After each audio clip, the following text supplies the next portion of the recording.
चाहता था, एक ऐसे आदमी की जिसके दरबार में विरोधी भी हाजिरी लगाने आते थे।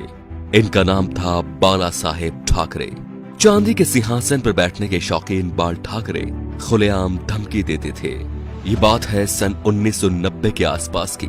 कश्मीर में इस्लामी आतंकवाद चरम पर था। कश्मीरी पंडितों को भगाया जा रहा था। अमरनाथ यात्रा चल रही थी। आतंकवादियों ने यात्रा बंद करने की धमकी दे दी और कहा जो भी अमरनाथ यात्रा आएगा वो वापस नहीं जाएगा। तब बाल ठाकरे ने एक बयान दिया कि हज के लिए जाने वाली 99% फ्लाइट्स मुंबई एयरपोर्ट से जाती हैं। देखते हैं यहां से कोई यात्रा मक्का मदीना कैसी जाती है। अगले दिन ही अमरनाथ यात्रा शुरू हो गई। सन 1992 में बाबरी मस्जिद ढहा दी गई तो बाल ठाकरे आपकी अदालत शो में आए हुए थे। जब उनसे कहा गया कि सुना है ये काम शिव सैनिकों ने किया है, तो वे बोले यदि ये काम शिव सैनिकों ने किया है तो ये गर्व की बात है। बाल ठाकरे का बचपन का नाम था बाल केशव ठाकरे, जो वक्त के साथ साथ बाला साहेब ठाकरे बन गया। 1980 के दशक में बाला साहब ठाकरे ने मुसलमानों के बारे में कहा कि ये कैंसर की तरह फैल रहे हैं और देश को इनसे बचना चाहिए। 1950 के आसपास टाइम्स ऑफ इंडिया के संडे एडिशन में इन्हीं के कार्टून छपते थे। इन्होंने 1960 में ये नौकरी छोड़ दी थी। बाल ठाकरे को हिंदू हृदय सम्राट कहा जाता था। उनका मोदी की तरह बिना देखे भाषण देना लोगों के मन को भा गया। उन्हें सुनने के लिए लाखों की भीड़ एकजुट हो गई थी। बाल ठाकरे जब किसी का विरोध करते थे तो दुश्मनों की तरह, और जब तारीफ करते थे तो ऐसे कि जैसे उनसे बड़ा कोई मित्र नहीं।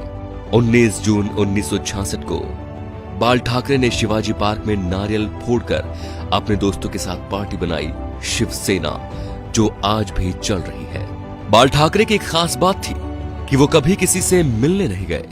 बड़े बड़े बॉलीवुड एक्टर बियर पीने और उनसे मिलने उनके घर आते थे, जैसे नरेंद्र मोदी, माइकल जैक्सन। बाल ठाकरे के कुछ स्पेशल शौक थे, सिगार, व्हाइट वाइन एक्सेट्रा। ज्यादातर लोग फोटो या इंटरव्यू में उनके हाथ में पाइप या सिगार होती थी।